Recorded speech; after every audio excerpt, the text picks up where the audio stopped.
नमः। नमः ॐ विष्णुपादाय कृष्णप्रेष्ठाय भूतले श्रीमते भक्तिस्वरूपदामोदर स्वामिनिति नामिने। नमः ॐ विष्णुपादाय कृष्णप्रेष्ठाय भूतले श्रीमते भक्तिवेदान्त स्वामिनिति नामिने। नमस्ते सरस्वती देवीं गौरवाणी प्रचारिणे निर्विशेष शून्यवादी पाश्चात्य देशधारिणी। जय श्री कृष्ण चैतन्य प्रभु नित्यानंद श्री अद्वैत गदाधर शिवासदि गौर भक्त वृंद। हरे कृष्णा कृष्ण कृष्ण हरे हरे, हरे राम राम राम हरे हरे। बोलो ग्रंथराज श्रीमद् भगवद गीता की जय। श्री श्री राधारमन लाल की जय। జగన్నాథ బలదేవ్ సుభద్ర మహారాణికి జయ. సో ఈరోజు మనం చర్చించబోయే అంశం ఏంటంటే భగవంతుడికి అత్యంత ప్రియమైన భక్తుడి లక్షణాలు. భగవంతుడికి చాలా ప్రియమైనటువంటి భక్తుల లక్షణాల గురించి ఈరోజు తెలుసు. అత్యంత ప్రియమైన వాళ్ళు ఎవరిని భగవంతుడు అత్యంత ప్రియమైన వాడిగా భావిస్తాడు అనేది ఈరోజు మనం చర్చిద్దాం. ఆల్రెడీ నిన్న కూడా మనము శుద్ధ భక్తుల లక్షణాలు, ఈరోజు భగవంతుడికి అత్యంత ప్రియమైన వాడుగా కావాలంటే మనం ఏం చేయాలి అనేది భగవంతుడు ఈరోజు చెప్తున్నారు. ఫైనల్ గా ఇట్లా బుల్లెట్స్ లాగా పెడతారు, 1 2 3 4 అలా పాయింట్ టు పాయింట్ చూసుకుందాం మనం భగవంతుడు ఎవరిని చాలా ఇష్టపడతాడు అనేది. సో ఎటువంటి భక్తుల్ని భగవంతుడు ఇష్టపడతాడంటే ఎవరైతే ఆత్మ లెవెల్లో మనము భగవంతుడి యొక్క అంశం, లైక్ నా చేతుంది అది నాతో కలిసి ఉన్నప్పుడు జాయింట్ ఉన్నంత వరకు, సో చేతు నా ద్వారా వెళ్ళే అన్నిటిని కూడా ఫెసిలిటీస్ ని అనుభవించగలుగుతుంది. సో రక్షణ దొరుకుతుంది ప్రతిదీ కూడా. నా నుంచి విడిపోయినప్పుడు సో దానికి ఐడెంటిటీ అనేది ఉండదు, ఎవరు చేయో ఏంటో అది తీసి ఎక్కడ పడేస్తూ ఉంటాం. అర్థమైందా? సో కాబట్టి ఇక్కడ మనము భగవంతుడు మనము క్వాలిటీస్ రూపంలో అంటే గుణ రూపంలో సేమ్, పరిమాణ రూపంలో వేరు. సో మనము ఆధ్యాత్మిక ప్రపంచంలో ఉన్నప్పుడు భగవంతుడి గుణాలు మన గుణాలు సేమ్ యాజ్ టీ కనబడతా ఉంటాయి. కానీ భౌతిక ప్రపంచానికి వచ్చినప్పుడు మన గుణాలు డిఫర్ అయ్యి. ఎందుకు? ఆధ్యాత్మిక ప్రపంచంలో మన దేహము మనము అనే ఆత్మ వేరుగా ఉండదు, సేమ్ ఉంటుంది అన్నట్టు. సచ్చితానంద దేహము, సచ్చితానంద. కానీ భౌతిక ప్రపంచంలో జన్మ తీసుకున్నప్పుడు మనము ఆత్మ సచ్చితానందము, కానీ ఆత్మ పైన ఏదైతే దేహము కవరింగ్ ఉందో అది అసత్. అంటే సత్ అంటే శాశ్వతం కాదు, తర్వాత అంత జ్ఞానపూర్ణమైంది కాదు, తర్వాత ఆనందపూర్ణమైనటువంటిది కాదు ఈ భౌతిక దేహము. కాబట్టి ఈ దేహము ఈ ఆత్మని దేహానికి అనుకూలంగా పనులు చేస్తూ ఉంటుంది అన్నట్టు. సో కానీ ఎవరైతే రియలైజ్ అయ్యి ఆత్మ సాక్షాత్కారం, నేను ఆత్మను అని సాక్షాత్కారం పొందుతారో వాళ్ళు భగవంతుడికి చాలా ప్రీతి పాత్రులు. మరి ఎలా పొందొచ్చు? ఈ లక్షణాలన్నిటి కూడా కష్టమే. భౌతిక ప్రపంచంలో ఎదుటి వాళ్ళందరూ కూడా దుర్మార్గుల మధ్యలో ఇటువంటి లక్షణాలను మనం కనబరచాలంటే పర్వాలేదు, అదే తపస్య. ఏంటది? శత్రు మిత్రుల ఏడ సమభావము కలిగిన వాడు. దేహానికే శత్రువు మిత్రుడు. ఎందుకు? ఈ దేహానికి హాని చేసేవాడిని శత్రువుగా ట్రీట్ చేస్తుంది ఈ దేహము, ఈ దేహానికి మేలు చేసిన వాడిని మిత్రుడిగా ట్రీట్ చేస్తుంది. కానీ ఆత్మకు హాని ఎవడు చేయలేడు. ఓకే, ఆత్మ పాజిటివ్ మేలునే తీసుకుంటుంది కానీ కీడుని తీసుకోదు. ఎందుకు? ఆత్మకు ఆనందం కేవలం పరమాత్మతో ఉంటుంది, భగవంతుడితో ఉంటుంది, భగవంతుడి నామంతో ఉంటుంది, భగవంతుడి కీర్తనతో ఉంటుంది. కాబట్టి ఆత్మని ఎవ్వడు ఈ ప్రపంచంలో ఏమీ చేయలేడు. కాబట్టి ఆత్మకి ఎవడు శత్రువు ఉండడు. కాబట్టి దేహానికి అంటే ఆత్మ సాక్షాత్కారం దేహ భావనలో ఉన్నవాడు భగవంతుడికి ప్రియమైన వాడు కాదు. ఆత్మ భావనలో ఉన్నవాడు ప్రియమైనవాడు. ఎందుకు? దేహ భావనలో ఉన్నవాడు శత్రు మిత్రులను సమభావంతో చూడలేడు. నేను దేహమును అనుకునేవాడు. నేను ఆత్మను అంటే శుద్ధ భక్తులు నేను ఆత్మను అనుకునేవాడు ప్రతి ఒక్కరిని సమభావంతో చూస్తాడు. అతనికి నా శత్రువు ఉండడు, నా మిత్రుడు ఉండడు. దీని గురించి 1, 2 అద్భుతమైన లీలలు మనం చర్చిద్దాం. లాస్ట్ వరకు ఉన్న వాళ్ళకు ఆ అదృష్టం దొరుకుతుంది. నెక్స్ట్ మాన అవమానములందు ద్వంద్వాలు. మాన అవమానం ఒక ద్వంద్వము. శీత ఉష్ణం, సుఖ దుఃఖం, నింద స్తుతిలందు సమబుద్ధి కలవాడు. ఇవి కూడా మాన అవమానం అంటే మనని గౌరవించటము, మర్యాదలు ఇవ్వటము, సన్మానాలు, అట్ ది సేమ్ టైం మళ్ళీ అవమానపరచటము, సన్మానించకపోవడము, గౌరవించకపోవడము, ఈ 2 కూడా దేహానికే. దేహానికి అరే పలానాయన గొప్పవాడు, పలానా ఇది అని పొగడుతా ఉంటారు. కానీ ఆత్మకు ఎప్పటికి కూడా ఆత్మ యొక్క పొజిషన్ భగవంతుడి సేవకుడు, భక్తుల యొక్క సేవకుడు. కానీ దేహము ఎప్పుడు కూడా యజమానిత్వాన్ని కోరుకుంటుంది. కాబట్టి యజమానిత్వం కోరుకుంటుంది కాబట్టి ఇవన్నీ ఉంటాయన్నట్టు. వీటి యందు సమబుద్ధి అంటే ఆత్మస్థితికి, బ్రహ్మభూత స్థితికి ఎదిగిన వాడు సమబుద్ధి అన్ని పరిస్థితుల్లో సమానమైనటువంటి బుద్ధిని కలిగి ఉండేవాడు భగవంతుడికి చాలా ప్రియమైనవాడు. నెక్స్ట్ ఈ 2 ఎవరి దగ్గరైతే ఉంటాయో వాడేం చేస్తాడు? దుష్ట సాంగత్యము. ఆల్ ద టైమ్ సాంగత్యం అయితే కావాలా? సాంగత్యం కావాలా? ఎటువంటిది? సాధు సాంగత్యము లేదా అసత్ సాంగత్యం. దుష్ట సాంగత్యము. సో, భగవంతుడికి ప్రియమైన వాడు ఏం చేస్తాడు? దుష్ట సాంగత్యాన్ని విడనాడుతాడు. సాధు సాంగత్యాన్ని తీసుకుంటాడు. మరి ఎలా ప్రభుజీ వాళ్ళని వదిలించుకోలేకపోతున్నాను? వదిలించుకోకండి. మీరు చేయవలసిందల్లా సాధు సాంగత్యానికి ఫస్ట్ ప్రియారిటీ ఇవ్వాలా? ఏమివ్వాలా? సాధు సాంగత్యానికి. ఇలా వేషధారణ కూడా ఉంటది. వేషధారణ కూడా ఉంటది. దుష్టుల సాంగత్యం జాగ్రత్త కేర్‌ఫుల్. అర్థమైందా? దుష్టుల సాంగత్యాన్ని విడనాడాలి. చాలా చీప్ మెంటాలిటీ ఉంటది. అక్కడ దుర్మార్గులు ఉంటారు. మన బోల్తా కొట్టిస్తారు. అది కూడా ఫైనల్‌గా లాస్ట్‌కో లీల చెప్తాను. ఎటువంటి వాళ్ళు ఉంటారు. దాన్ని బట్టి మనం ఈరోజు మార్చుకోవాలి. ఇక ఈరోజు ఈ కథ మొత్తం ఈ చాప్టర్ విన్న తర్వాత కూడా మన బుద్ధి మారకపోతే మనల్ని ఎవడు ఉద్ధరించలేడు. ఇదే మెయిన్ భగవద్గీతలో ఈ చాప్టర్. భక్తి యోగము. నెక్స్ట్ సదా మౌనము వహించువాడు. మౌనం అంటే పట్టి వేసుకోమని కాదు. మౌనం అంటే ఏం చేయాలా? సదా భౌతిక విషయాల చర్చలో జీరో ఉండాల. ఫోన్‌లో గానీ, ఫిజికల్ కలిసినప్పుడు గానీ, అది మనం చేయలేకపోతున్నాము. అదే మనకు ప్రాబ్లమ్ ఉంది. చాలా సార్లు అబ్జర్వ్ చేస్తా ఉంటాను. అరే! ఇట్లా మనం నలుగురం కలుస్తాము, అనవసరం చర్చ చేస్తా ఉంటారు. ఏదైనా నేను నా దగ్గరికే వస్తే చెప్దాం అనుకుంటాము. వేరే ఏదో తీస్తాడు. అరే! టైం చాలా విలువైంది. స్పెషల్‌గా గురువుల దగ్గర, ఆచార్యుల దగ్గర మనం ఒకవేళ వెళ్తున్నామంటే ఫస్ట్ థింగ్ మన సమయము. సెకండ్ థింగ్ ఆచార్యుల దగ్గర డబ్బులు ఖర్చయినా పర్వాలేదు. ఆచార్యుల దగ్గర వెళ్తే ప్రతి మినిట్, ప్రతి సెకండ్ చాలా చాలా విలువైంది. మీకు సమయం విలువైంది గాదు. వాళ్ళ సమయం విలువైంది. వాళ్ళెప్పుడు భగవత్ చింతనలో భగవంతుడి గురించి మాట్లాడాలనుకుంటా ఉంటారు. అప్పుడు మనం జేయవలసిందేంటి? మాక్సిమం ఈ చెవులకు పని జెప్పాల. ఆచార్యుల ముఖారవిందం నుంచి వెలువడతా ఉంటది. ఆ ప్రవాహం గంగలో మునిగడానికి ఎళ్తున్నారు. గంగా, యమున, సరస్వతి. ఆ మునగడం వల్ల మనకు మంచిదే. కానీ ఆ మహాత్ముల యొక్క రజ్ దొరుకుతుంది. మహాత్ముల యొక్క పాదధూళి, మహాత్ములు గాలి మనకు స్పర్శ జరుగుతుంది. దానివల్ల మన లోపల మార్పు రాలేదు అంటే, అప్పుడప్పుడు మనకు తెలిసిన వాళ్ళు వీళ్ళు హాస్పిటల్ అడ్మిట్ అవుతారు. చాలా సీరియస్ ఉంటారు. సో, సీరియస్ ఉన్నప్పుడు డాక్టర్స్‌కి అడుగుతాం. ఐసీయూ ఇంకేదో ఐసీయూ క్రిటికల్ కేర్ ఏదో సంథింగ్. ఏమైందండి అంటే, చెప్పలేమండి 24 అవర్స్ స్పందిస్తలేరు. ట్రై చేస్తున్నాము.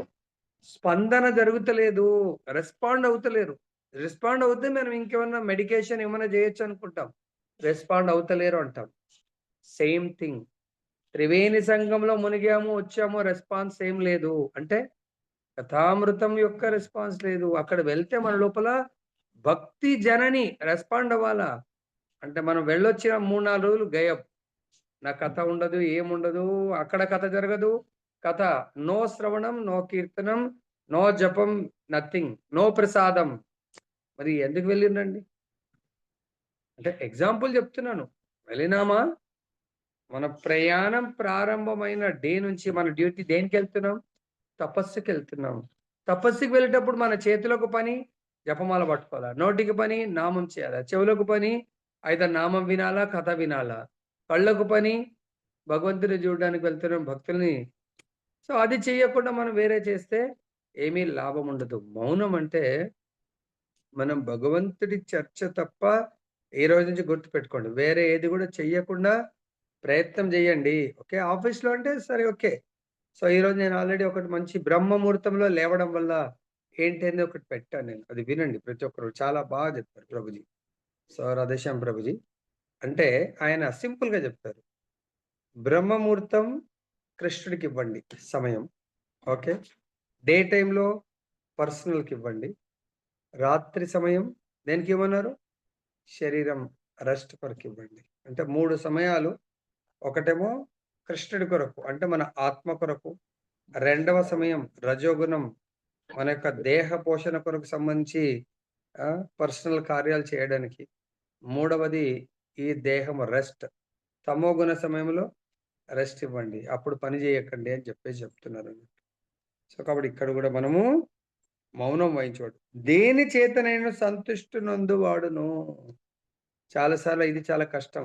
మనకు అనుకున్నది దొరికితేనే సంతృప్తి పొందుతాము. అనుకున్నది దొరకకపోతే సంతృప్తి పొందము. చిన్న ఎగ్జాంపుల్. ఎల్లుండి అందరు సేవ ప్రోగ్రామ్‌కొస్తున్నారు. ఏదో ఎక్స్‌పెక్ట్ జేసి రాకండి. అక్కడ కేవలం ఏం ఎక్స్‌పెక్ట్ చేయాలా? భగవత్ కథామృతం, భగవద్ నామామృతం, భగవత్ ప్రసాదామృతం, భగవత్ దర్శనామృతం, భక్తుల సేవామృతం దీంతో రండి. ఏది దొరికినా పర్వాలేదు. కానీ నేనేదో ఊహించుకొనొస్తే అప్పుడు ఎందుకు అనవసరంగా వచ్చాను, అంత దూరంకెళ్ళొచ్చాను, డబ్బులు ఖర్చు పెట్టుకొనొచ్చాను, ఇదొచ్చాను, అది.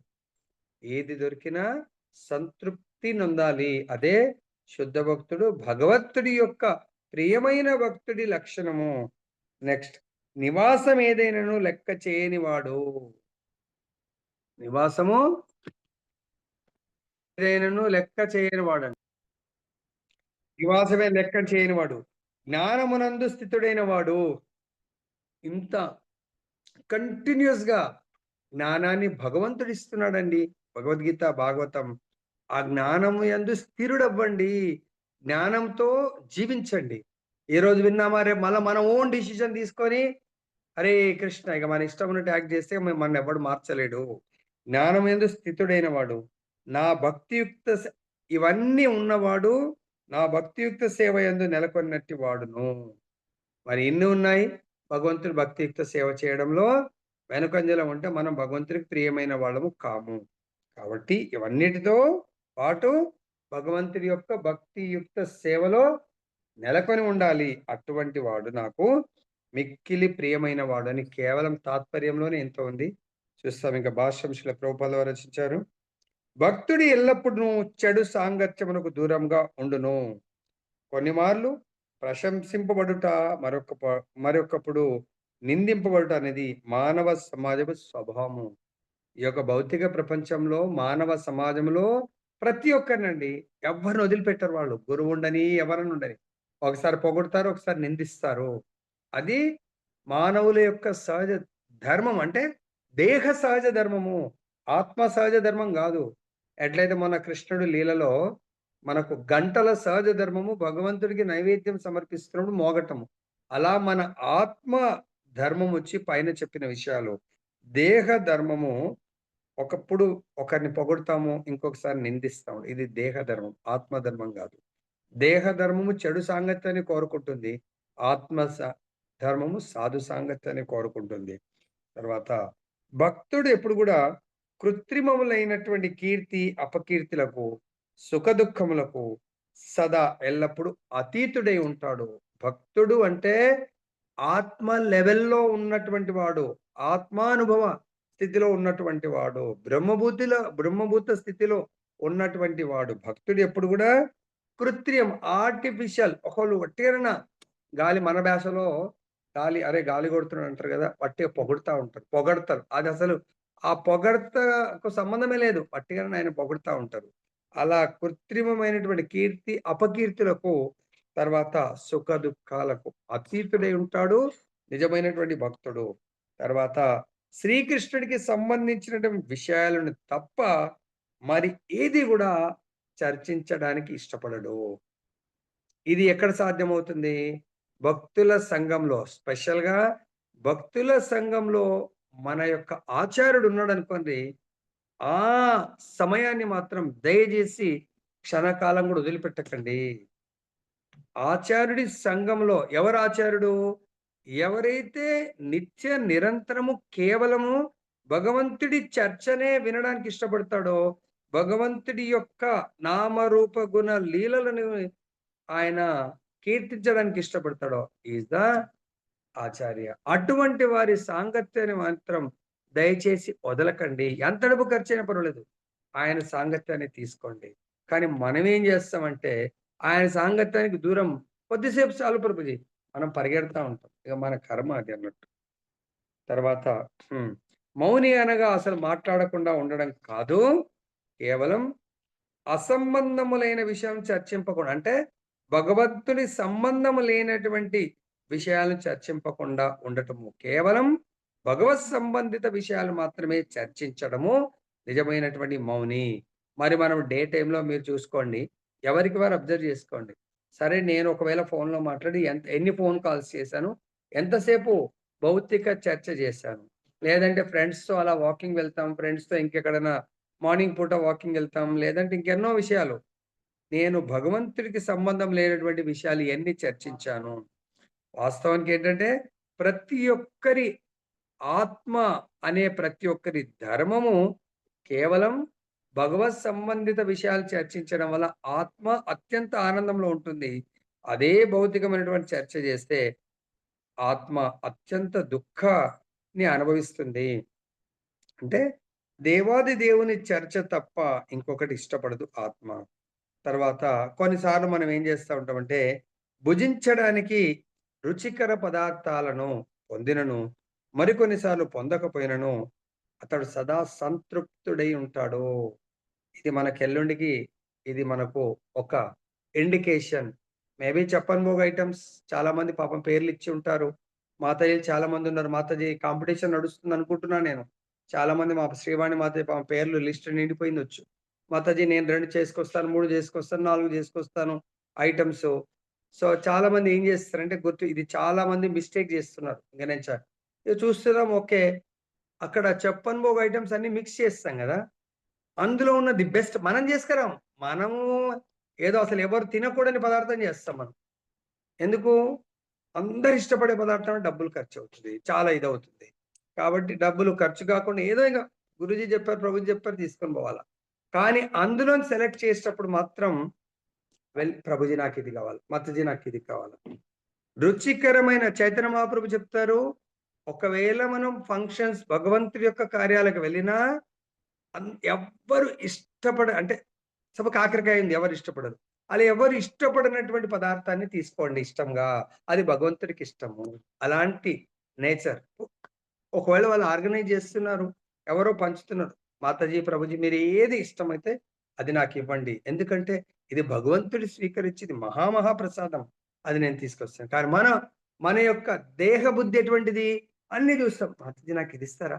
లేకపోతే మా అబ్బాయికి ఇది చాలా ఇష్టం. లేకపోతే మా ప్రభుజీకి ఇది ఇష్టం. ఇది మన దేహ బుద్ధి అండి. ఆత్మబుద్ధి భగవంతుడు అన్నిటినీ సమాన దృష్టితో స్వీకరించాడు. కాబట్టి మాతాజీ మీకు ఏది ఇష్టమైతే అది మహాప్రసాదం నాకివ్వండి. అది మనకు ఇక్కడ చెప్తున్నారండి. అర్థమైందా? మరికోస అతడు పొందకపోయినా సంతృప్తుడై ఉంటాడు. అతడు వసతి సౌకర్యం ఎట్టిదైనను లెక్క చేయడు. మన ఇంట్లో గాని, బయటో గాని లేకంటే ట్రావెల్‌లో ఉన్నాము తీర్థయాత్రలకు. No problem. కింద గూడా పడుకోవచ్చు సమ్‌టైమ్స్. 1/2 పడుకోవచ్చు. మనకక్కడ భగవత్ ధామ దర్శనం వెళ్ళడం ఇంపార్టెంట్. అక్కడ వెళ్లి మళ్ళీ వంకలు పెట్టి, అది పెట్టి, ఇది పెడితే మీరు unqualified to visit or stay in Dhama. అదే మీకు మెడిటేట్ చేస్తా ఉంటారు. దాని గురించే ఇతరులకు చర్చిస్తా ఉంటారు. మీ ధామం వెళ్లి కూడా వృధా అయిపోయిందది. కొన్ని మార్లు అతడు చెట్టు కింద వసింపవచ్చు. మరికొన్ని మార్లు విలాసవంతముగు భవనమునందు వసింపవచ్చు. ఈ రెండిటి చేతడు ఆకర్షింపబడడు. రామచంద్రుడున్నాడు. ఎలా ఉన్నాడు రామచంద్రుడు? సో, ఆయన దశరథుడి యొక్క మహల్‌లో ఉన్నాడు. తర్వాత విశ్వామిత్రుడు ఎంబడి వెళ్ళాడు. కట్టిక నేల మీద పడుకున్నాడు. తర్వాత రేపు చక్రవర్తి కాబోతున్నాడు ఆయన. రాజుగా కాబోతున్నాడు. డిక్లేర్ అయిపోయింది. కానీ రాత్రికి రాత్రి ఆ! సో, చేంజ్ అయిపోయింది డెసిషన్. రామచంద్రుడు 14 సంవత్సరాలు వనానికి వెళ్ళాలా. అది గూడా దర్బలు, మామూలు డ్రెస్, వైట్ డ్రెస్, చెప్పులు గూడా లేకుండా. రామచంద్రుడికి దేర్ ఈస్ నో డిఫరెన్స్. ఎందుకు? మానవ మాతృడి జన్మ తీసుకున్నాడు గాబట్టి, మానవులు అట్లా యాక్ట్ చేయాలా. అలా ఉండాలా. అట్లా జీవిస్తే అప్పుడు భగవంతుడికి అత్యంత ప్రియమైన వాళ్ళవుతారు. భగవంతుడు కృష్ణ భగవానుడు. సో, ఆయన చక్రవర్తి సామ్రాట్ అంటే రాజు కొడుకు. కానీ పుట్టంగానే తల్లిదండ్రికి దూరమైపోయి ఎక్కడున్నాడు? ఒక ఆ! గో సంపదని పెంచేటువంటి చిన్న మామూలు గోకులంలో పెరగడం జరిగింది. వనాలలో తిరుగుతా ఉన్నాడు. అర్థమైందా? సో, గోపబాలులతో. కానీ ఆయన అఖిలాండ కోటి బ్రహ్మాండ నాయకుడేంటి, మామూలు ఆ పూలమాలలేంటి వాళ్ళేదో గుర్తిస్తే వేసుకుంటా ఉంటాడు. చెట్లు, ఆ గుట్టలలో తిరుగుతూ, ఆవులను కాస్తూ ఉండడం ఏంటి? సో, కాబట్టి భగవంతుడు శుద్ధ భక్తులకు దేర్ ఈస్ నో డిఫరెన్స్. అర్థమైందా? విలాసవంతమైన భవనాల్లో ఉంటాడు. మరి భగవంతుడు బృందావనంలో ఎంత సింపుల్ దాంట్లో ఉన్నాడు. అట్ ది సేమ్ టైమ్ అదే చక్రవర్తి అయిన తర్వాత ఆయన ద్వారకలో ఈ ప్రపంచంలోనే ఎవ్వరు అనుభవించనంత సంపదని పోనీ భగవంతుడు అనుకోవచ్చు. భగవంతుడి శుద్ధ భక్తులు, పాండవులు ఒకసారి కటిక నేల మీద పడుకున్నారు. ఒకసారి విలాసవంతమైనటువంటి వాళ్ళకేం డిఫరెన్స్ లేదు. తర్వాత ఎప్పుడైతే కృష్ణుడు వెళ్ళిపోయాడన్నారు, వాళ్ళు గూడా సంపూర్ణం వదిలేసి వనాలకు వెళ్ళిపోతారు వాళ్ళు. అది శుద్ధ భక్తుల లక్షణం. ఈ రెండిటిచే అతడు ఆకర్షింపబడడు. అతడు తన నిశ్చిత అభిప్రాయమునందును మరియు జ్ఞానమునందును స్థిరుడై ఉండును కనుక అతడు స్థిరుడు అనియు చెప్పబడును. భక్తుని ఈ గుణ లక్షణముల వర్ణనలో కొన్ని పునరుక్తులు కనబడవచ్చును. భక్తుడు ఈ గుణ లక్షణములన్నిటినీ సంపాదింపవలెనని నొక్కి చెప్పుటకే అట్లు చేయబడింది. శుభ లక్షణం లేనిదే ఎవ్వరునూ శుద్ధ భక్తులు కాజాలరు. తర్వాత దయచేసి ఎవరైతే ఎప్పటి వరకైతే శుద్ధ భక్తులు కాలేరో, అప్పటి వరకు భగవంతుడికి ప్రియమైన వాళ్ళు కాలేరు. ఎప్పటి వరకైతే భగవంతుడికి ప్రియమైన వాళ్ళు కాలేరో, అప్పటి వరకు భగవంతుడి ధామం వెళ్ళలేరు. ఇది ఇట్ ఈస్ ఫర్ ష్యూర్. హరావ భక్తస్య కుతో మహద్గుణాః అనగా భక్తుడు కాని వానికి శుభ లక్షణములు ఉండజాలవు. మనము శుభ లక్షణములతో కూడినటువంటి భక్తుడిగా మారండి. అశుభ లక్షణములతో కూడుకున్నటువంటి కేవలం వేషాధారణ భక్తుడుగా మారకండి. అర్థమైందా? సో, వేషాధారణ మనని నేమ్, ఫేమ్ ఇస్తుంది. కానీ భక్తిలో ముందుకు పంపదు. టిప్ టాప్ వేషం చాలా మంది ఆకర్షితులవుతారు. వాక్చాతుర్యంతో ఆకర్షితులవుతారు. డబ్బొస్తుంది, జనాలొస్తారు. మనం పతనమైపోతాం. శుద్ధ భక్తితో మనము ఆ లక్షణాలతో భక్తియుక్త సేవ చేయండి. కనుక భక్తునిగా గుర్తింపబడు కోరువాడు ఈ శుభ లక్షణం పెంపొందించుకొనవలెను. సో, అప్పుడు గురువుగారు చెప్తే మనకు హార్ష్‌గా అనిపించొచ్చు. కానీ దయచేసి నిజంగా మీరు భగవంతుడికి ప్రియమైన వాడు, భగవత్ పాద పద్మాల ఆశ్రయం దొరకాలి. గోలోక బృందావనంలో భగవంతుడి నిత్య సేవలో నియుక్తం అవ్వాలంటే, ఇవన్నీ గూడా శుద్ధ భక్తుల లక్షణాలను సహజంగా మనం ప్రాక్టీస్ సహజంగా మనము ఆహ్, నిర్వర్తించే విధంగా సహజ లక్షణాలుగా మీరు వాటిని పెంపొందించుకోవాలని కోరుతున్నాను. కానీ ఈ గుణములను సాధించుటకై మరి ఇవన్నీ రావాలంటే అంత ఈజీ గాదు. ఇవన్నీ రావడానికి కొరకు డే టు డే లైఫ్‌లో ఎన్నో టెస్ట్‌లు జరుగుతా ఉంటాయి. ఇవన్నిటిని సాధించకై భక్తుడు ప్రత్యేకంగా యత్నింపవలసిన అవసరం లేదు. దాని కొరకు ఎక్కడో వెళ్లి వీటిని ఊరికే ఆ లక్షణాలు మెడిటేట్ చేయటం కాదు. కృష్ణ చైతన్యమునందు భక్తియుక్త సేవయందు నిమగ్నత అన్నది అట్టి గుణ లక్షణములను పెంపొందించుకొనుటకు సహజంగానే అతనికి తోడ్పడును. కాబట్టి భక్తుల సంఘంలో ఎవరైతే భక్తియుక్త సేవ చేస్తారో ఇవన్నీ గూడా ఆటోమేటిక్‌గా 10 మందిలో వెళ్తే రెస్పెక్ట్ చేయలేదనుకోండి, ఓహో! నేను పాస్ అయిపోయాను. రెస్పెక్ట్ చేశారనుకోండి చాలా కేర్‌ఫుల్‌గా ఉండాల. సో, మనకెవరన్నా బాధ కలిగించే మాట అన్నారనుకోండి, ఆనందంగా దాన్ని స్వీకరించాలి. అప్పుడు మనం పాస్ అయినట్టు. అర్థమైందా? సో, ఎవరన్నా మనకు మనం మేలే జేశాము. కానీ మనని వాళ్ళు ఏదో నిందించారనుకోండి, వాళ్ళ పట్ల శత్రుత్వం, వైరం ఉండకూడదు. వాళ్ళు మారడానికి ఇంకా మనం మేలే చేయాల. అంటే వాళ్ళని పరుషంగా మాట్లాడకూడదు. అప్పుడు మనం పాస్ అయినట్టు. ఇలా కొన్ని చెక్ చేసుకుంటూ ఉండాల. నెక్స్ట్ దాంట్లో చెప్తున్నాను. ఇంక ఫైనల్ ఈ లక్షణాలతో పాటు ఇంకేం చేయాలా? ఫైనల్ భగవంతుడే పరమ గమ్యము. అన్నీ ఉన్నాయి గానీ మన లక్ష్యం వేరనుకోండి. యూ కెనాట్ బికమ్ ఈ లక్షణాలు అన్నీ ఉన్నాయి. బానే మంచివాళ్ళే. కానీ మనం పూజ చేసేది మాత్రం వేరే వాళ్ళనుకోని లాభం ఉండదు. నన్నే గమ్యంగా జేసుకోవాలి నంబర్ 1. తర్వాత అమృతపతమైనటువంటి ఈ భక్తియుక్త సేవా మార్గమును అనుసరించుచు, శ్రద్ధతో దీని యందు సంపూర్ణంగా నియుక్తులైన వారు నాకు అత్యంత ప్రియమైన వాళ్ళు. చాలా మంది లోపల గూడా మనం జూస్తా ఉంటాం. మంచి లక్షణాలుంటాయి. కానీ వాళ్ళు కృష్ణ భక్తి జేయరు. కృష్ణుడే వాళ్ళ అల్టిమేట్ గోల్‌గా స్వీకరించరు. హరే కృష్ణ మహామంత్రం జపం జేయరు. అంటే చెప్తున్నాను నేను. బై డిఫాల్ట్ ఈ యొక్క దేహము పయస్ పూర్వజన్మ అనుకోవచ్చు, ఇంకేదైనా అనుకోవచ్చు. ఇతరులకు మేలు చేస్తారు, అన్నీ చేస్తారు.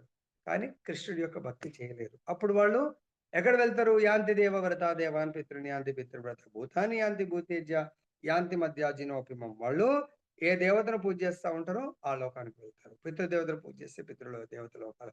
అలా వాళ్ళ యొక్క డెస్టినేషన్ చేంజ్ అయిపోతుంది. తర్వాత మనకు చెప్తున్నారు. ఈ అధ్యాయంలో 2వ శ్లోకం నుంచి మయ్యావేశ్య మనోయేమాం నాయందు మనస్సును సంలగ్నం చేసి ఆ శ్లోకం నుండి చివరి శ్లోకం 20వ శ్లోకం వరకు ఏతు ధర్మామృతమిదం వరకు శ్రీకృష్ణ భగవానుడు తనను చేరుటకు గల దివ్య సేవా విధానాలు మనకు బోధించారు. భగవంతుని చేరుకోవడం చాలా కష్టమైంది కాదు, చాలా సులభమైంది. కేవలం భగవంతుడు చెప్పిన విధంగా ఈ రోజు నుంచి నడుచుకోండి. ఏం చేయాలా? ఏం చేయకూడదు? Dos and don'ts. ఈ భక్తియుక్త సేవా కార్యంలో శ్రీకృష్ణునికి మిక్కిలి ప్రియమైనవి. భగవంతుడి యొక్క మార్గంలో నడిచే వారు భగవంతుడికి ప్రియమైన వాళ్ళు. ఆ నడిచే విధానాన్నే, ఆ మార్గాన్నే భక్తియుక్త సేవ అంటారు. మరియు వాని యందు నెలకొనిన వారిని అతడు ప్రేమతో అనుగ్రహించును. ఈ నియమాలను మనకి ఎంత ఇబ్బందైనా గూడా వాటిని ఆ నియమాలను అతిక్రమించడు. సపోజ్ మనందరికి పొద్దున లేవడం కష్టమే. కానీ భగవంతుడు పొద్దున లేవమన్నాడు. సో, అలా లేస్తూ, లేస్తూ ఒకరోజు అలవాటయిపోయిందంటే, అటువంటి వాళ్ళ సేవని స్వీకరించడానికి బ్రహ్మముహూర్తంలో దేవతలు అలా ప్రయాణం చేస్తా ఉంటారంట. చేస్తూ ఎవరి ఇంట్లో అయితే శంఖు మోగుతా ఉంటుందో, గంట మోగుతా ఉంటుందో, వాళ్ళు బై డిఫాల్ట్ వచ్చి అరే! వీళ్ళు మన బంధువులు, భగవద్ బంధువులున్నారు. వీళ్ళని ఆశీర్వదించి వెళ్దామని జెప్పేసి వస్తా ఉంటారంట వాళ్ళు. అందుగురించే మనం హారతి ఇలా చూయిస్తా ఉంటాం. అంటే దేవతల కొరకు. దేవతలు గూడొచ్చి మన ఇంట్లో ఆర్తి తీసుకొని వెళ్తారంట. అంటే పొద్దున పూట ఎవరి డోర్ అయితే ఓపెన్ ఉంటుందో వాళ్ళ ఇంటికి దేవతలు, మహాభక్తులు గూడొచ్చి వెళ్తా ఉంటారు. తర్వాత మరి వాని యందు నెలకొనిన వారిని అతడు ప్రేమతో అనుగ్రహించును. నిరాకార బ్రహ్మోపాసన మార్గమునందు నెలకొనిన వాడు శ్రేష్ఠుడా? లేక దేవాది దేవుని ప్రత్యక్ష సేవ యందు నెలకొనిన వాడు శ్రేష్ఠుడా? అని అర్జునుడు ప్రశ్నిస్తే భగవంతుడు ఆల్రెడీ మనకు చెప్పాడు. దేవాది దేవుని యొక్క ప్రత్యక్ష భక్తియుక్త సేవ యందు ఎవరైతే నెలకొని ఉంటారో వాడు అత్యంత శ్రేష్ఠుడు. దాంట్లో ఎటువంటి సందేహం లేదని భగవంతుడు చెప్పాడు. ఇంకా భగవంతుడు ఏం చెప్తున్నాడంటే మానవుడు తన నిజ జీవితంలో కేవలము సత్సాంగం సత్సాంగత్యం చే మాత్రమే శుద్ధమైనటువంటి ప్రేమయుక్త సేవ యందు ఆయన ఆసక్తిని కనబరచాలి. సత్సాంగత్యంలో ఏం చేయాలి మనము? శుద్ధమైనటువంటి భగవత్ ప్రేమయుక్తమైనటువంటి సేవ యందు ఆసక్తిని, వచ్చే ఛాన్స్‌ని, ప్రతి ఆపర్చునిటీని వదిలిపెట్టడు. ఎవరు? శుద్ధమైనటువంటి భక్తుడు, భగవద్భక్తుడు. ప్రతి ఆపర్చునిటీని ఆయన 99% వదులుకోడంట. ఓకే. తర్వాత దాని తర్వాత ప్రామాణికుడైనటువంటి ఆధ్యాత్మిక ఆచారుని అంగీకరించి ప్రతి ఒక్కడు శుద్ధ భక్తుడు కావాలి అంటే అతనికి ప్రామాణికమైనటువంటి ఆధ్యాత్మిక ఆచారుణ్ణి అంగీకరించడము. అంటే నేమ్ సేక్ అంగీకరించడు కాదు. అని నాకు కూడా గురువునే అండి. మా గురువుగారు పలానాయన. ఆ గురువు నిన్ను స్వీకరించిండా లేదా? అప్పుడే నువ్వు ఆయనకు శిష్యుడివి. నువ్వు ఆయన గురువుగా చెప్పుకోవడం కాదు. ఎప్పుడైతే ఆయన ఆయన నిన్ను శిష్యుడిగా స్వీకరించినప్పుడు మీరప్పుడు ఆయనని మా గురువుగారని చెప్పుకోగలుగుతారు. అప్పటి వరకు చెప్పుకోలేరు. కాబట్టి ఇక్కడేమన్నాడు? ఆధ్యాత్మిక అంగీకరించి అతని నుండి శ్రవణ కీర్తన చేయుటను ఆరంభించి శ్రద్ధ, ఆసక్తి, భక్తి భావములతో భక్తియుక్త సేవకు సంబంధించిన నియమ నిబంధనలు పాటించుచు శ్రీకృష్ణ భగవానుని దివ్య సేవయందు నెలకొనని ఈ అధ్యాయంలో చెప్పడం జరిగింది. మరి దేని కొరకు గురువుని అంగీకరించాలండి? ఆ గురువు ద్వారా భగవంతుడి యొక్క దివ్య నామరూప గుణ లీలల విషయాలను శ్రవణం చేయాలా? శ్రవణం చేసి దాన్ని కీర్తన చేయాలా? దాని కొరకు ఆ గురువు గారిని మనము ఆశ్రయించాలి. ఏ విధంగా? అత్యంత శ్రద్ధ, ఆసక్తి, భక్తి భావనతో భక్తియుక్త సేవ నియమ నిబంధనలతో కూడుకున్నటువంటి చేయాల. నియమ నిబంధనలు గురువు గారి దగ్గర వినాల. ఏంటి? ఏ నియమాన్ని పాటించాలా? ఎటువంటి నిబంధన ఉండాలి?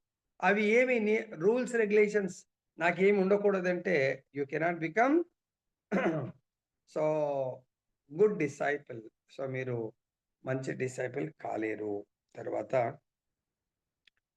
ఆత్మానుభూతికి భక్తియుక్త సేవయే పరమోత్తమ మార్గం అంట్లో ఎటువంటి సందేహం లేదు. ఆత్మానుభూతి అంటే మనము science of self realisation or దేహాత్మ బుద్ధి నుంచి నేను ఆత్మను అనే స్థితికి వెళ్ళాలి అంటే భక్తియుక్త సేవ ఒకటే సులభమైన మార్గం. అది కాకుండా వేరే మార్గము లేదు అంటున్నారు. తర్వాత పరతత్వపు నిరాకార తత్వ భావన అన్నది మానవుడు ఆధ్యాత్మిక అనుభూతి కొరకు శరణు పొందుట వరకు మాత్రమే ఉచితమైనది. అనగా శుద్ధ భక్తులతో సాంగత్యమును పొందుటకు అవకాశము కలగనంత వరకే నిరాకార అంటే శుద్ధ భక్తులు దొరకనంత వరకే నిరాకార భావన మనకు ఉపయోగపడుతుంది. అది లాభము. కానీ ఎప్పుడైతే శుద్ధ భక్తుల యొక్క సాంగత్యం దొరికిందో దాన్ని వదిలిపెట్టకూడదు. అంతేకాకుండా నిరాకారణ భావనలో మానవుడు ఆత్మ అనాత్మ విచక్షణ కొరకు నిష్కామముగా కర్మ చేయుచు ధ్యానించుచు జ్ఞాన సముపార్జనము చేయును. శుద్ధ భక్తుని సాంగత్యం పొందనంత వరకే మానవునికి ఇది అవసరం. ఏది? జ్ఞాన మార్గము, కర్మ మార్గము, తర్వాత ధ్యాన మార్గము. ఒక్కవేళ అదృష్టవశాత్తు ఎవరైనాను కృష్ణ చైతన్యంలో భక్తియుక్త సేవ యందు ప్రత్యక్షంగా నెలకొన్న వలనను కోరికను వృద్ధి చేసుకున్నట్టయితే అతను ఆత్మానుభూతి క్రమమున ఒక మెట్టు నుండి మరొక మెట్టుకు పురోగమించిన అవసరం లేదు.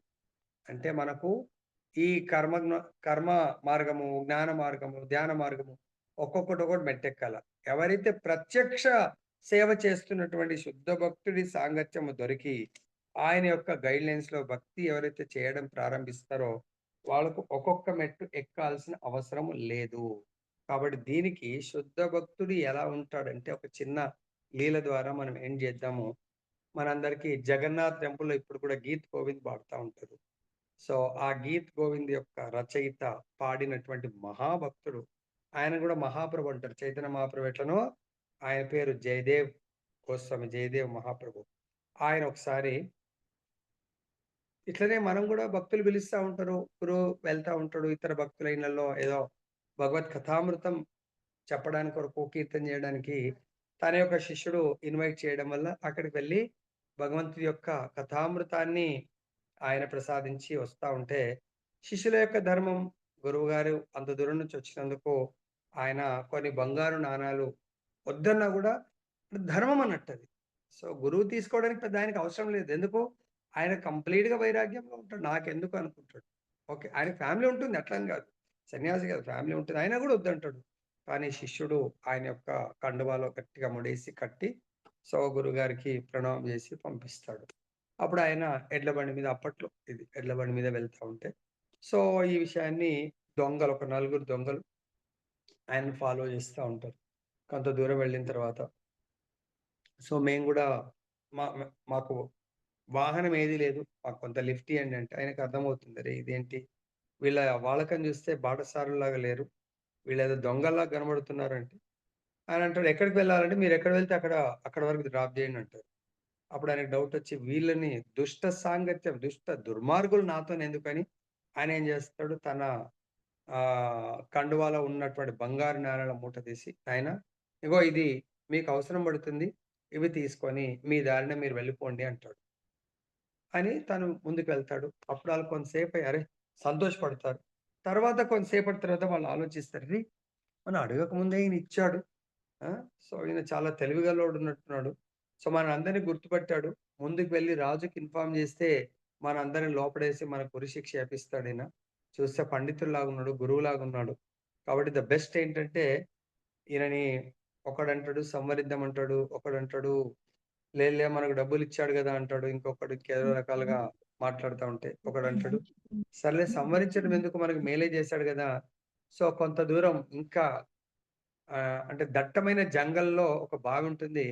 ఆ బావి దగ్గర వెళ్ళిన తర్వాత ఆయన యొక్క కాళ్ళు, చేతులు నరికేసి బావిలో పడేద్దాం అయిపోద్ది మనం అని జెప్పేసని ప్లాన్ జేస్తారు. కొంత ముందుకు వెళ్ళిన తర్వాత అప్పుడు వాళ్ళు పరిగెత్తుకుంటూ ఎళ్లి ఆ ఎడ్ల బండిని ఆపి సో, ఆయనతోనేమి మారు మాట మాట్లాడలేదు. కాళ్ళు, చేతులు నరికేసి బావిలో పడేస్తారు. బావిలో పడేసి వాళ్ళ రూట్‌లో వాళ్ళెళ్ళిపోతారు. సో, ఆయన మౌనంగా ఉన్నాడు. దేని పట్ల? వాళ్ళని ద్వేషించట్లేదు. వాళ్ళని తిట్టట్లేదు. వాళ్ళని ఈర్ష్య లేదు. ఏమీ అనట్లేదు వాళ్ళని. ఆళ్ళు కాళ్ళు, చేతులు నరికినా గూడా ప్రతిఘటించకుండా భగవంతుడి యొక్క ఆ గీత గోవింద నామాన్ని ఆయన కీర్తన అమృత వాణిలో కీర్తన చేస్తా ఉన్నాడు. ఆ బావిలో ఉండి గూడా. అప్పుడు అక్కడి నుంచి ఆ ఏరియా రాజు వెళ్తా ఉంటాడు. ఆయన పేరు లక్ష్మణ రాజు. వెళ్తా ఉంటే అప్పుడు ఆయనకేదో శబ్దం వినబడతా ఉంటే ఇక్కడేంటి? చూస్తే దట్టమైన జంగల్ ఉంది. ఇక్కడ ఏదో శబ్దం వినబడుతుంది అని జెప్పేసి అది గూడా ఆయన గూడా ఆ గీత గోవింద్ ఆ యొక్క పాటని చిన్నప్పటి నుంచి పాడుకుంటా ఉంటారు. అరే! నా ఇష్టమైన ఇష్టాదైవమైనటువంటి జగన్నాథుడి యొక్క కీర్తన వినబడుతుంది ఏంటి? ఆ దొంగల్ని వెతకమంటా ఉంటే ఆ బావిలో జయదేవ్ గోస్వామి కీర్తన చేస్తూ ఉంటాడు. అప్పుడు అది చూసి అరే! ఇంత మహాత్ముడున్నాడు. నా ఇష్టమైన సాంగ్ పాడుతున్నాడని ఆ సైనికుల్ని దింపి పైకి వాళ్ళు జయదేవ్ గోస్వామిని తీస్తారు. అప్పుడు ఆ సాంగ్ ఆ కీర్తనకు మైమరిచిపోయి అప్పుడంటాడు ప్రభు మీరేదో కీర్తన అక్కడిక్కడ ఎందుకు? మీరు మా రాజాస్థానంలో మా ఆస్థానంలో ఉండి రోజు కీర్తన చేయండి సరిపోతుంది. మిమ్మల్ని మేము పోషిస్తాము. మేము మీకు రక్షణ కల్పిస్తాం అని చెప్పి తీసుకెళ్తాడు. మీ రక్షణ భారాన్ని మేము వహిస్తామని చెప్పేసి. అలా తీసుకెళ్తే శుద్ధ భక్తుడు. ఆయన వెళ్ళినప్పటి నుంచి ఆయన రాజ్యం దినదినం సమృద్ధిగా అయిపోతుంది. అసలు ప్రతి ఒక్కరు కాలాలు సస్యశ్యామలము ప్రతి కూడా చాలా ఆయన డెవలప్ అవుతా ఉంటాడు. అప్పుడు ఆ రాజుగారికి ఆ గురువుగారి మీద చాలా విశ్వాసము, నమ్మకం కలిగి గురువుగారు ఏది చెప్తే అది వింటా ఉంటాడు. అయితే ఒకరోజు జయదేవ్ గోస్వామి అంటాడు, "రాజా మీరు ఒక చిన్న మార్పు జేసుకోండి మీ యొక్క జీవన విధానంలో" అంటే, "చెప్పండి గురువుగారు మీరేం చెప్తే అది చేస్తానంటే" "మీరు ప్రతిరోజు భగవంతుడి ప్రీతికరమైనటువంటి కర్మ చేయండి. ఏంటది? నమో బ్రాహ్మణ్య దేవాయ గో బ్రాహ్మణ హితాయ చ జగద్దితాయ కృష్ణాయ గోవిందాయ నమో నమః. భగవంతుడికి బ్రాహ్మణులంటే చాలా ప్రియము. కాబట్టి ప్రతిరోజు మీరు కొంత సమయం తీసి బ్రాహ్మణులకు దానం చేయండి. ఎందుకు? ఆ దానం వల్ల ఏమవుతదంటే, మీ ధనాగారము దుష్టులు, అన్ని రకాల వ్యక్తుల దగ్గర నుంచి వస్తుంది. కాబట్టి ఆ ధనము పవిత్రం అవ్వాలంటే, మీరు బ్రాహ్మణులకు దానం ఇవ్వండి. బ్రాహ్మణులకు దానం ఇవ్వడం వల్ల మీ ధనాగారం పవిత్రమవుతుంది. అంటే మనం గూడా ఎక్కడెక్కడి నుంచో డబ్బు సంపాదిస్తాం. ఈవెన్ సాలరీ ఎక్కడి నుంచి వస్తుందండి? సపోజ్ మేము బిఎస్ఎన్ఎల్ మాకు సాలరీ ఇస్తుందంటే, దానికి ఎవరెవరు పేమెంట్ చేస్తారండి? కృష్ణ వెళ్తుంటే మార్గ మధ్యంలో ఒక దగ్గర వాళ్ళు భోజనానికో దేనికో ఆగినప్పుడు సో వీళ్ళకి డౌటొస్తది. సైనికులు ఏంటబ్బా గురువుగారు పిలుస్తుంటే పారిపోతున్నారు ఈళ్ళు. ఏదో సంథింగ్ రాంగ్ అని వాళ్ళకి డౌటొస్తుంది. డౌటొచ్చి వాళ్ళు అడుగుతారు. ఏంటండి? సో మీకు మా గురువుగారికి ఏంటి సంబంధం? ఏం సంబంధం ఉంది? ఆయనేమో గురుబాయిలు అంటున్నారు. మరి ఏంటి సంబంధము? మరి అంత క్లోజ్ అంటున్నారు గదా! మా గురువుగారి కాళ్ళు, చేతులు ఎలా వెళ్ళిపోయాయి? ఎలా ఏమన్నా యాక్సిడెంట్ అయిందా ఏంటంటే అప్పుడు జెప్తారు. ఆలోచిస్తారు. అది ఇదేంటో నాయన పెద్ద క్వెషన్ ఏసాడు. సో, అప్పుడు వాళ్ళంటారు, గురుబాయిలన్నారు గదా! మేము ఆయన ఒకే గురువుగారి శిష్యులము. గురువుగారే ఒప్పుకున్నారు. ఇంక మనమెందుకు అబద్ధం ఆడాలా? సో, అదే మనం చెప్దామని మేము మీ గురువుగారు చిన్నప్పుడు ఒకే గురుకులంలో చదువుకున్నాము. కానీ మీ గురువుగారు ఆ గురువుగారి దగ్గర దొంగతనం జేసి పట్టుబడ్డాడు. అప్పుడు గురువుగారు ఏం ఆదేశం ఇస్తారంటే, మేము అక్కడే ఉన్నాము. ఈ యొక్క దుష్ట దుర్మార్గుడిని సంహరించండి అని ఆజ్ఞాపిస్తారు. కానీ మాకు అలా సంహరించడము ఇష్టం లేక ఆయన యొక్క కాళ్ళు, చేతులు తీసేయడం జరిగింది అని జెప్పేసి అంటారు. అప్పుడు ఆ మాట ఎప్పుడైతే గురువుగారి పట్ల ఆ అబద్ధము చాలా నింద వేశారో, భూమి మొత్తం భూకంపం వచ్చినట్టు మొత్తం దద్దరిల్లిపోయిందంట. దద్దరిల్లిపోవడమే గాకుండా వాళ్ళు ఉన్న ప్రదేశంలో భూమి పట్టన పగిలిపోయి వాళ్ళ భూమి లోపలికెళ్ళిపోతారు. అప్పుడు సైనికులు ప్రత్యక్షంగా చూస్తా ఉన్నారు. వాళ్ళు పరిగెత్తుకుంటొచ్చి రాజుగారికి చెప్తారంట. రాజుగారు ఇది జరిగిన విషయము. మా కళ్ళ ముందు. అప్పుడు రాజుగారు వెళ్లి గురువుగారి దగ్గరికెళ్లి ప్రణామం చేసి, "గురువుగారు అసలు విషయం ఏంటి గురువుగారు? వాళ్ళిలా చెప్పారు" అని. "అసలు మీరెవరు? ఏంటి?" అంటే అప్పుడు చెప్తాడంట. "మీరు చిన్నప్పటి నుంచి పాడుతున్నటువంటి జయదేవ గోస్వామి యొక్క కీర్తన్ నేనే ఆ జయదేవ గోస్వామిని." ఆయన ఎప్పుడైతే తన యొక్క ఐడెంటిటీ చెప్తాడో, ఆ రాజుగారు చూస్తున్న క్రమంలోనే ఇమ్మీడియేట్‌గా జయదేవ గోస్వామి యొక్క కాళ్ళు తిరిగొస్తాయంట, చేతులు తిరిగొస్తాయంట. అప్పుడు ఆ రాజుగారు జయదేవ గోస్వామి యొక్క పాదాల మీద పడి, "ప్రభు మిమ్మల్ని పోయాను నేను" అని జెప్పేసి ఆయనని వేడుకొని ప్రమాణం జేసి, "మీరు శాశ్వతంగా ఇంక మా దగ్గరనే ఉండి మీరు మాకు భగవంతుడి యొక్క మీకు సేవ చేసుకునే మహద్భాగ్యాన్ని కల్పించండి" అని జెప్పేసి చెప్తారు. అందులో అడిగి మళ్ళీ "ఎందుకు ప్రభు మీరు వాళ్ళని మీకు ఇంత ఘోరమైనటువంటి అన్యాయం జేశారు, హింసించారు. అయినా మీరు ఎందుకలా వాళ్ళకు మేలు జేయాలనుకున్నారు" అంటే చెప్తున్నారు. ఒక భక్తుడు శత్రుమిత్రత్వం ఉండకూడదు. సో, వాళ్ళని ఏ విధంగా చూసాను? నాకు వాళ్ళు శత్రువులు గాదు, మిత్రులు గాదు. కానీ వాళ్ళని చూసింది నెక్స్ట్ వాళ్ళకు చాలా డబ్బిస్తే వాళ్ళు దొంగతనాన్ని మొత్తం మర్చిపోవాలా జీవితంలో అనే ఉద్దేశ్యంతో ఫుల్లుగా ధనం ఇవ్వాలనుకున్నాను నేను. ధనముతో వాళ్ళ వృత్తి మారిపోయి నిజమైన బ్రాహ్మణులుగా తయారు గావాలనుకున్నాను. కానీ వాళ్ళు ఒక శుద్ధ భక్తుడికి అపరాధం చేయడం వల్ల ప్రకృతి వాళ్ళని వదిలిపెట్టలేదు. ప్రకృతి వాళ్ళని శిక్షించింది. సో, నేను శిక్షించలేదు. కాబట్టి ప్రకృతి వాళ్ళు చేసినటువంటి అన్యాయానికి శిక్ష విధింపబడ్డది. కాబట్టి మనం గూడా ఎవ్వరి పట్ల గూడా అటువంటి ఆ!